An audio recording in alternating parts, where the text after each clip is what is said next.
बघा, आपण actually disease मध्ये आपण महत्वाचं काय बघितलं होतं आधी, की दोन टाईपचे इथं त्यांनी क्लासिफिकेशन केलेले. First duration, second reason. Duration म्हणजे वेळ, क्रोनिक म्हणजे असं डिसीज जे लवकर बरं होत नाही आणि जास्त दिवस चालतं. एखादी जण आजारी झाला त्याचे तीव्र परिणाम खूप दिवस. आणि ऍक्च्युअल डोकं दुखतंय, गोळी घेतली बरं वाटत, हातपाय दुखत आहे, गोळी घेतली बरं झालं. अकॉर्डिंग टू रिझन्स, हेरिडिटरी अनुवंशिक म्हणजे आपल्या पेक्षा जे आपले आई वडील आहेत त्यांना होतं, आणि मग त्याच्यानंतर काय झालं की त्याच्यामुळे आपल्याला झालं. हे डाऊन सिंड्रोम आहे ना, हे 9वीत पुढे तक्ता आहे तुम्हाला. आता मी जसं शिकवतोय ना, तर तसं तुम्हाला 9वीत काय एक तक्ता आहे. तर हेरिडिटरी जे आपल्या आई वडिलांकडून आपल्याला होतं. त्याच्यानंतर ऍक्वायर्डचा अर्थ काय असतो की इन्फेक्शन किंवा नॉन इन्फेक्शन दुसऱ्या गोष्टींमुळे आपल्याला होतं. इथं आलं कॉमन कोल्ड, कोणाला सर्दी झाली आहे त्या सर्दीमुळे मला सर्दी झाली. फ्ल्यू म्हणजे ताप. त्यानंतर डेंग्यू डासांमुळे, non infection. Diabetes heart disease म्हणजे ते दुसऱ्यांमुळे नाही होत, पण आपण ऍक्वायर कशामुळे, इन्फेक्शन्समुळे.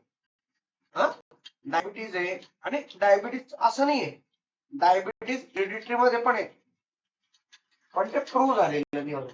पण असं म्हटलं होतं की आई वडिलांना आहे, तर त्याचे वेगवेगळे क्लासिफिकेशन येऊ शकतात.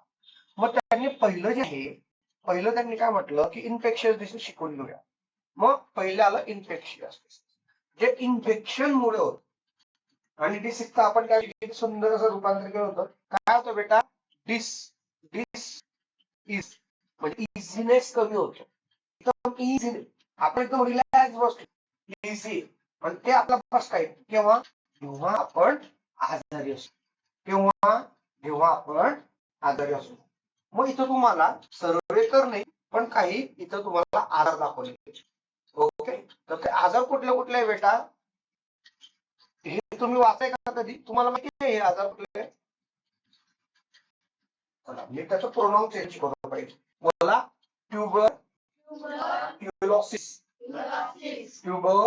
ट्युबरक्युलोसिस. मग याचा येतो,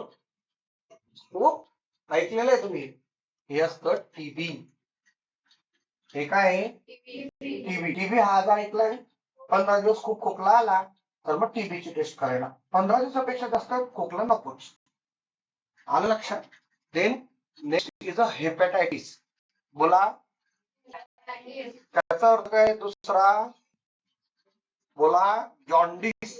काय आहे, जॉन्डिस. हा, हेपॅटायटिस जॉन्डिस म्हणजे काय, कोणाला माहिती?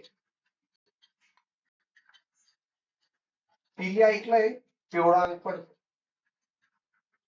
कावीळ, बरोबर. तर हे आहे हेपॅटायटिस. त्यानंतर डिसेंट्री. बोला, डिसेंट्री म्हणजे काय, डिसेंट्री नाही माहित, सर्वात मस्त कंडिशन असते,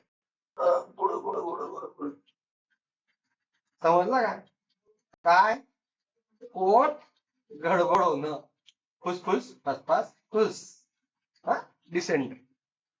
कॉलेरा, बोला, कॉलेरा. आणि त्यानंतर कोणतं आहे, हे नक्की ऐकलेलं टायफॉइड. खूप जणांना टायफॉइड होता, हे की नाही. मग किती सलाईन, 4-5 सलाईन कमीत कमी लावायच्या आणि मोकळायचं. आजकाल जास्त पण लागतात, आय डोंट नो.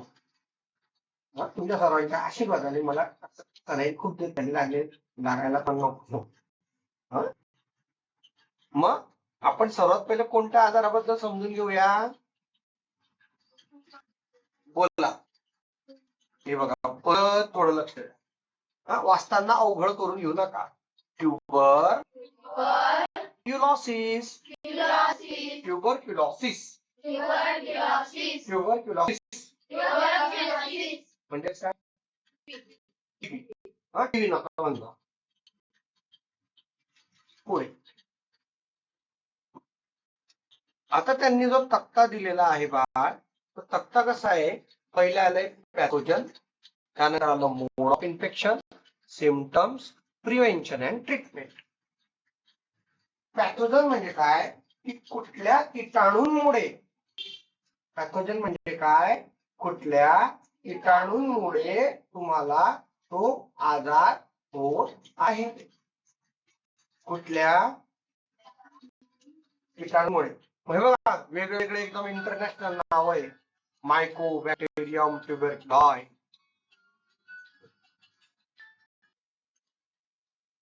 बघा. मग मायकोबॅक्टेरियम ट्युबरक्युलाई, त्याच्यात ट्युबरचा अर्थ काय असतो माहितीये का? गाठी. ट्युबरचा अर्थ काय असतो? गाठ. म्हणजे जेव्हा आपण खोकला बघितला एखाद्या व्यक्तीचा आणि त्याच्या तोंडातून रक्ताच्या जर गाठी पडत असतील, तो then he has or he has tuberculosis, म्हणजे रक्ताच्या गाठी बाहेर पडतात. येते लक्षात? म्हणून खोकला जास्त दिवस आणि मग त्याच्यानंतर काय होतं की तो त्रास वाढत जातो. म्हणजे जेव्हा लवकर डिटेक्ट होईल, पण त्याच्यासाठी औषध अवेलेबल आहे आणि ते औषध नॉर्मली गव्हर्नमेंट हॉस्पिटलमध्ये अवेलेबल असतं. मग त्यानंतर मग पॅथोजन, मग कुठल्या कीटाणूमुळे, कशामुळे, कुठल्या कीटाणूमुळे हे होत आहेत. समजलं का तुम्हाला? So mode of infection, mode of infection म्हणजे कशा प्रकारे संपर्क, इन्फेक्शियस डिसीज ना.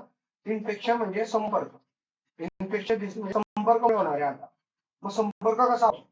समजा कोरोनामध्ये तुम्ही बघितलं तर कोणी थुकलं, ऍक्च्युली त्याच्यात कोविड आणि हे सांगा बरं, कारण हे पुस्तक 2016ला डिझाईन झालेलं आहे. आता लक्षात? तर ट्युबरक्युलोसिस तेव्हा असं होतं की कोणी थुंकलं, थुंकल्यानंतर कोणीही दुसऱ्याकडे जर संपर्कात आलं तर त्याला टीबी होऊन जायची. सो स्पिटिंग बाय पेशंट, स्पिटिंगचा अर्थ समजलं का? काय? थुंकणे. टू एअर म्हणजे हवेतून. खोकलतो एखादी जण, खोकलता खोकलता ते किटाणू बाहेर पडले आणि किटाणू बाहेर पडल्यानंतर काय झाले?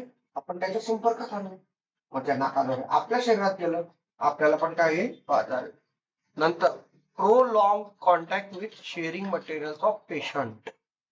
एखाद्याला घरात जर टीबी आहे तर त्याला एक स्पेशल रूम द्यायची, त्याला औषधी चालू होतात, त्याला काय करायचं? दूर ठेवायचं, आयसोलेट करायचं. आपण कोविड मध्ये पण तेच करायचो की नाही? आपण त्याच्या पण चांगल्यासाठी करतोय, आपल्या पण चांगल्यासाठी करतोय. मला लक्षात काही वाईट वाटून घ्यायची गरज दे.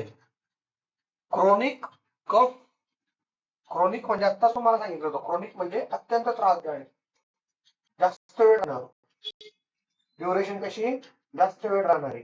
क्रोनिक कफ म्हणजे जास्त वेळ जर तुमचं कफ राहतंय आणि ते बाहेर पडतंय तर आपण काय म्हणूया? टीबी असू शकतो. म्हणून 15 दिवसाची मर्यादा. नंतर ब्लडी स्पिटिंग, ब्लडी म्हणजे ब्लड, ब्लड म्हणजे रक्त, तर रक्ताच्या थुंकी बाहेर पडणं. आलं लक्षात? नंतर इमेसिएशन, इमेसिएशन मला याचं एक अर्थ बघू द्या. इमेसिएशनचं माझ्यामध्ये बारीक होणे, बरोबर, म्हणजे एकदम बारीक होत चालतो माणूस टीव्हीवर, शरीर कसं होत जातं? बारीक. मग इथं काय लिहिणार सांगा बरं? इमेसिएशनला बारीक होणे. आलं लक्षात? त्यानंतर डिफिकल्ट ब्रीथिंग. तुम्हाला असं वाटत का हे सर्व सिम्पटम बघा कशाचे येत आहेत? तुमचे कोरोना सारखे आहेत, हो की नाही? बघा, डिफिकल्ट ब्रीथिंग म्हणजे श्वास घ्यायला त्रास होणं, दम लागणं, बरोबर आहे लावण्या? ओके. मग प्रिव्हेन्शन, सर्वात पहिले तर बीसीजी व्हॅक्सिन, व्हॅक्सिन, व्हॅक्सिनचा अर्थ कोण सांगेल? लस घेणं. सर्वात पहिले काय चांगला उपाय? लस. जेव्हा आपण लहान राहतो ना, लहान असतानाच आपल्याला बीसीजी सर्व लस दिल्या जातात. त्याच्यानंतर आयसोलेशन, विलगीकरण म्हणजे सेपरेट, सेपरेटली हो का विलगीकरण देऊ? हे महत्वाचं की आपल्याला समजलं पाहिजे. हे नाही की दिलं आहे. सो आयसोलेशन म्हणजे सेपरेट करणं. पेशंटला काय करायचं, वेगळं करून घ्यायचं. नंतर रेग्युलर मेडिकेशन लाईक डॉट, बरोबर. डॉट ही औषध आहे. डॉट काय आहे, औषध आहे. कशावर औषध आहे, कशावर औषध आहे, टीबीवर. मग तुमच्याकडे जर पुस्तक असेल तर पुस्तकात तुम्ही हे पण लिहून घ्या, बीसीजी. बीसीजीचा अर्थ असतो बॅसिलस, त्याच्यानंतर ऑलमेट, आणि जी फॉर ज्युरिन.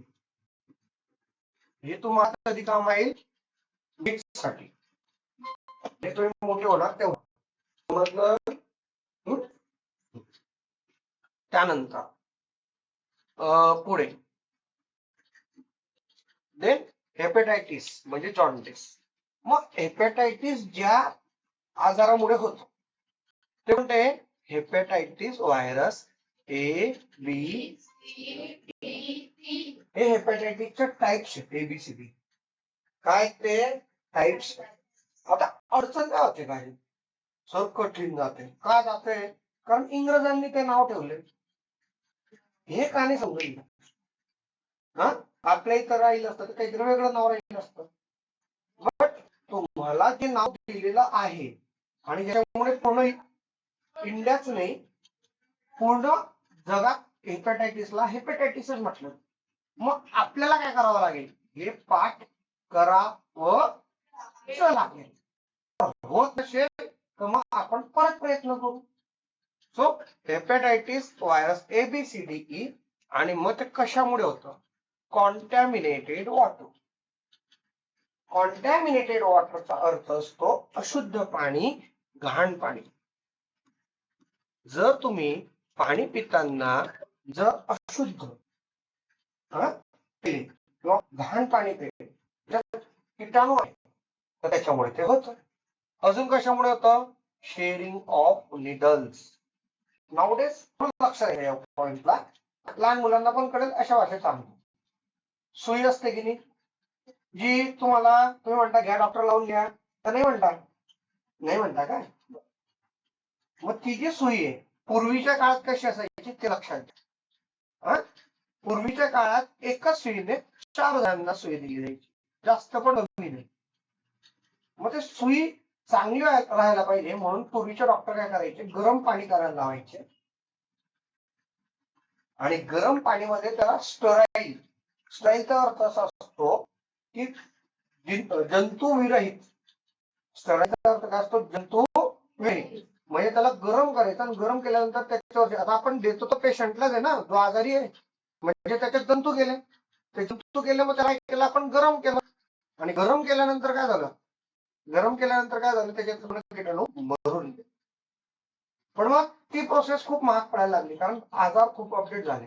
गरम पाण्यात पण तो जिवंत राहायला लागला, समजा एखादी किटाणू राहिला, समजा चुकून राहिला, बरोबर, बाय एनी मीन.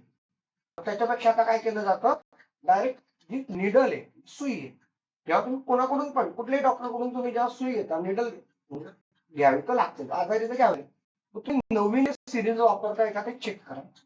ओके, हे ते म्हटलेलं आहे sharing of needles.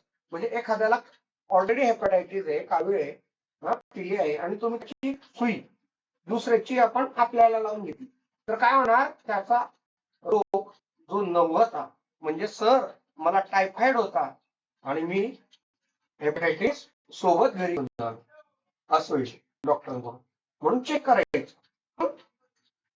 Blood transfusion म्हणजे रक्तदान करतो ना आपण, रक्तदान करताना जर एकाच्या रक्तातून दुसऱ्याच्या रक्तात आलं, म्हणून जेव्हा आपण रक्तदान केलंही तरी ते लोक सर्व आजार चेक करतात की या व्यक्तीला कुठला आजार आहे किंवा नाही. नाहीतर आपण रक्तदान केलं, जो व्यक्ती रक्त कोण घेतोय, जो आजारी आहे, आणि त्याला आपण मोफत मध्ये आपले आजार पण दिले रक्तासाठी, तर अजून आजारी होईल. आलं लक्षात. नेक्स्ट अॅनोरेक्सिया. अॅनोरेक्सियाचं असतं भूक मंदावणे. अॅनोरेक्सिया म्हणजे काय असतं, भूक मंदावणे, म्हणजे भूक लागत नाही.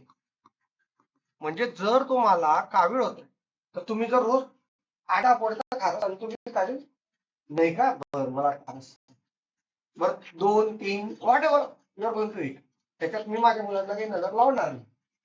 हा, खायचं बिंदास राहायचं. बट तुम्ही नॉर्मली जिथं जेवताय त्याच्यापेक्षा जर 2, 4, 8 दिवस तुम्ही काय करताय, कमी जेवायला लागले. काय करायला लागले?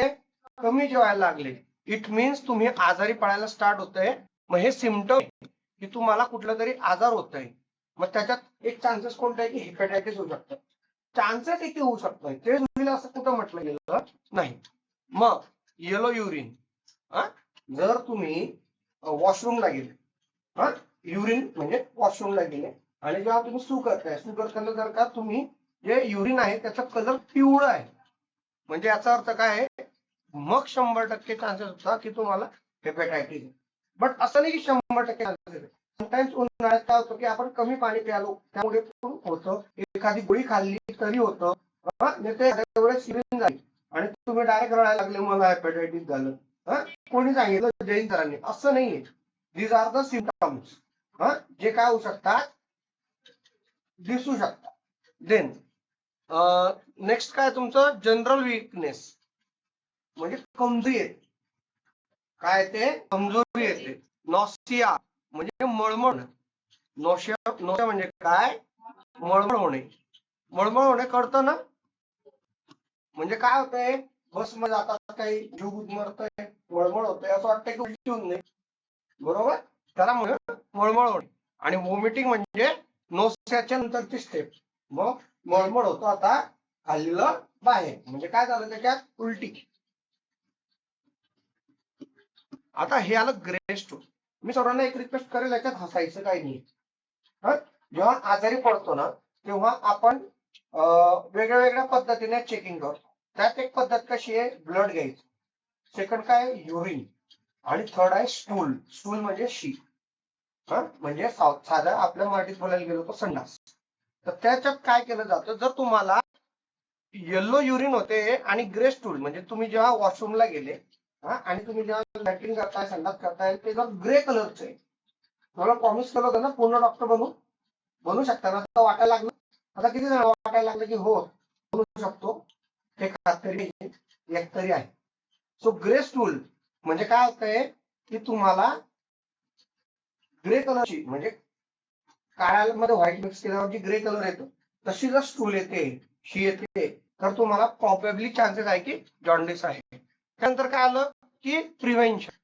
सर्वात महत्वाचं बॉइल्ड वॉटर. जे ड्रिंकिंग बॉइल्ड वॉटर आहे ते प्यायला पाहिजे. सर आम्ही तर आरोचं पितो.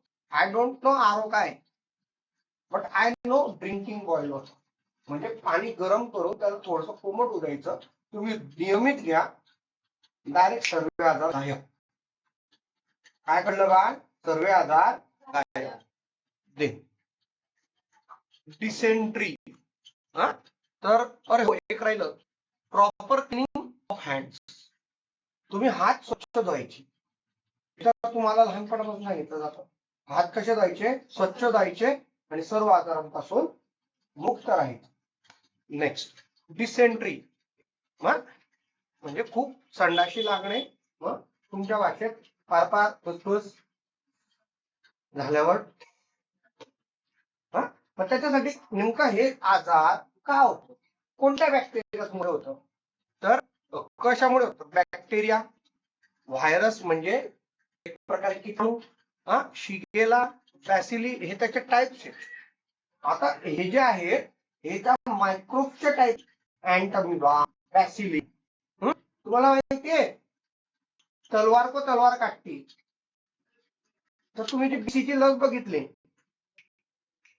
जी बीसीची लस बघितली, ती लस सुद्धा बॅक्टेरिया पासूनच तयार होते, बॅसिलस, आणि ते आपल्याला बरी करते. त्याच्याबद्दल आपण पुढे मागे शिकू.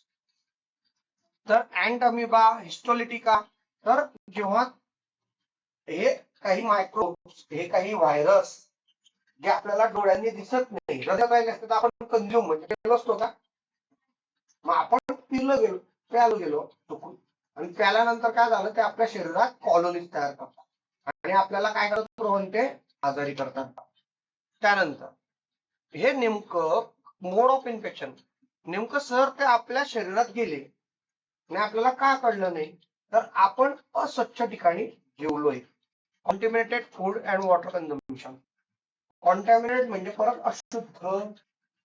रस्त्यावर काहीतरी एकदम टेस्टी डोसा, बट तो कुठे आहे, त्याचं लोकेशन काय आहे, त्याच्यावर काय काय बसतंय, हा एक मच्छर. तुम्ही सॉरी बट असं सांगतोय की एखाद्या घाण सांडपाण्याजवळ ते मच्छर बसून आलं आणि तिथून ते उडत आलं, त्याच्या पायाला काय लागलं होतं, घाण, आणि ते जाऊन कुठं असलं, तुमच्या त्या जेवणावर, बरोबर. आणि तुम्ही काय केलं, ते मच्छर जे बसलं होतं असे भरपूर वेळेस त्याला पूर्ण त्या समोश्याला काय केलं, खराब केलं, आणि तुम्ही टेस्टी म्हणून खाल्लं. आईच्या हातातली घरची पोळी सोडून तुम्ही ते खाल्लं, आणि त्याच्यामुळे मग तुम्हाला काय होणार, की ते घाण ठिकाणी होतं, घाण पायाला लागून मग पॉलिनेशन पण तसंच होतं ना. तसंच इथं काय होणार, तिथे येणार, आल्यानंतर बसल्यानंतर पूर्ण तो समोसा खराब होता, तो तुम्ही खाल्ला, आणि त्याच्यामुळे तुम्हाला काय होतंय. ओके. So contaminated food. पाण्याचा तर काही विषयच नाही. सजीव सृष्टी पाण्यावर आहे, आपण पाण्यावर आहे, तर मायक्रोफोन पाण्यामध्ये घुसून आपल्या पोटात जाते. ओके. मग काय होतं, वॉटरी स्टूल म्हणजे जेव्हा आपण शिला जातोय तर पूर्ण पाण्यासारखं स्टूल म्हणजे मी तुम्हाला आधीच सांगितलं, तर ग्रे स्टूल जसं सांगितलं तसं वॉटर स्टूल म्हणजे पूर्ण पाण्यासारखी. म्हणजे जेव्हा डिसेंट्री लागते तेव्हा प्रत्येकाला कधी कधी even then these are the normal things हे तुम्हाला ऍक्सेप्ट करायला लावते. आता तुम्ही दुसऱ्यांच्या लेक्चरला असते तर हसत, पण काय असत नाही, कारण तुम्ही समजून घेता या गोष्टी. हो, रिअल फॅक्ट आहे, हे आयुष्याचं खरं आहे चॅप्टर, की हो काय की आपल्याला डिसेंट्री होऊ शकते आणि पातळ संडास होऊ शकते, आणि हा त्रास आहे दुसऱ्यांचा. हा एक गंमत का घेतली जाते, जेणेकरून तो व्यक्ती हसायला पाहिजे. हा. So watery stool, pains in abdomen. What is mean by abdomen, no one. एकदम सोपं आहे. अरे जर तुम्हाला वॉटरी स्टूल होतंय तर काय दुखणार आहे तुमचं, पोटच दुखणार ना बा. आलं का लक्षात.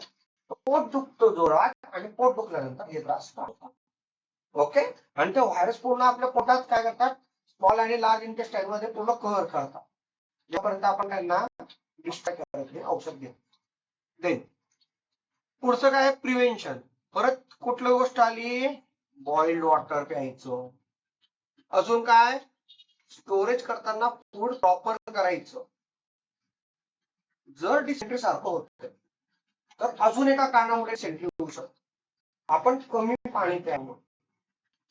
मग अशा वेळेस काय करायचं, इलेक्ट्रॉल पावडर माहितीये ना, ती घ्यायची, किंवा उन्हाळ्यात जर का तुम्हाला होत असेल तर तुम्ही ORS कन्झ्युम करू शकता. कन्झम्पशन म्हणजे काय, वेगळी काही गोष्ट नाही. कन्झम्पशन म्हणजे घेणे, ओरली. कन्झम्पशन म्हणजे कन्झ्युम करणे, वापरणे. आलं लक्षात. कॉलेरा व्हायब्रिओ कॉलेरा ह्या कीटाणूमुळे, ह्या बॅक्टेरियामुळे ते आजार होतो, बरोबर. मग परत ते झालं कॉन्टॅमिनेटेड फूड अँड वॉटर. आता याच्याबद्दल मला सांगायची गरज आहे का, समोसा मच्छर उडत आलं लक्षात. जास्त देवानीला पण मजा येते त्याला. Very good. सो जर तुम्हाला कॉलेरा झाला तर सर्वात पहिले वॉमिटिंग स्टार्ट होतात, म्हणजे उलटी होती. त्यानंतर अजून काय होईल, सेव्हर डायरिया. डायरिया म्हणजे काय, डिसेंट्रीचा प्रकार आहे. डिसेंट्री म्हणजे खूप साऱ्या म्हणजे संडाशी लागणे, आणि डायरिया पण तेच, एकाच याचे दोन नाव आहेत, काही त्याच्यात नवीन सर्च करू नका. क्रॅम्प्स. तुम्ही क्रिकेट खेळताना बघता का, आता फुटबॉल खेळताय एकदम पायात जोरात कळ निघते, आपल्याला पण खेळताना बऱ्याचशा वेळेस होतं. तर जर तुम्हाला कॉलेराचे सिम्पटम्स आहेत तर पायातले क्रॅम्प्स निघतात, असे एकदम नसा ताणल्या जातात. आलं बेटा लक्षात. नऊ, आपण त्याच्यासाठी की आपल्याला ते आजार व्हायला नको म्हणून काय करू शकतो, फॉलोइंग हायजिनिक प्रॅक्टिसेस. हायजिनिक म्हणजे स्वच्छ राहायचं, स्पेशली गर्ल्सने त्या पिरियड्स मध्ये, प्रत्येक पिरियड मध्ये. तुम्हाला कळतंय तुम्ही मोठे होताय, डॉक्टर बनायचंय, बिंदास बनायचंय, डॉक्टर बनायचंय ना, आणि माझ्यासाठी तुम्ही कोणासारखे, रिद्धी झाली. आता पुढच्या वेळेस जोरात बोलायचं ते तुम्हाला माहिती आहे. कळलं? रिद्धी डॉक्टर झाल्यावर पण मला तसंच चेक करेल बा. सो हायजिनिक राहायचं. जेवायला बसताना हात धुवायचे, आंघोळ रोज करायची. आपल्याला कळतंय की आपण स्वच्छ नाहीये तर आपण स्वतःला स्वच्छ करायचं. Cholera, avoiding open place food. Hygienic practice समजलं ना, स्वच्छ राहायचं. सेकंड काय आहे, अवॉइडिंग ओपन प्लेस फूड.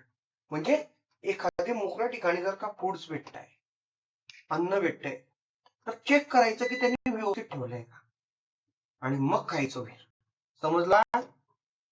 वीर योग्य ठिकाणी जेव्हा अन्न आहे तिथंच खायचं. परत ते झालं ड्रिंकिंग बॉइल्ड वॉटर. आणि कॉलेराच्या लसी भेटतात, व्हॅक्सिनेशन अगेन्स्ट कॉलेरा, म्हणजे त्या लस घ्यायच्या. आलं बे लक्षात? And then the last one, typhoid. हे खूप नॉर्मल ऐकतो आपण, हे की नाही रोहिणी? टायफॉइड ऐकलंय होय ना? तर कशामुळे होतं माहिती का? एकदम सोपं नाव आहे त्याचं, होतं सॅल्मोनेला टायफॉइड. 2-4 दिवसात पाठ करा. बोलता का माझ्यासोबत? बोला. सॅल्मोनेला टायफॉइड. आलं लक्षात? मग हे जे बॅक्टेरिया हे आपल्या शरीरात कशा थ्रू जाऊ शकतं? परत ते झालं अँड वॉटर, अन्न किंवा पाण्यातून. अॅनोरेक्सिया म्हणजे काय सांगितलं तुम्हाला? व्हेरी गुड, भूक मंदावणे. काय सांगितलं? भूक मंदावणे अर्थ काय असतो? भूक न लागणे. एखादी जण जर जास्त पोळ्या खात असेल तो कमी खायला लागेल. एखादी जण आपण तर 2 पोळी खात असतो, अर्धी खायला. हेडेक तर प्रत्येकाला माहित ना. Very good. कोणसाठी टाळ्या? होता तो हेडेक म्हणजे काय? डोकेदुखी. Rash on ऍब्डोमन. ऍब्डोमन पोट. रॅश जवळ, रॅशेस. आलं? नंतर डिस्ट्री एव्हरीवन नोज नाव. आणि ताप येणं किती डिग्री पर्यंत? 104.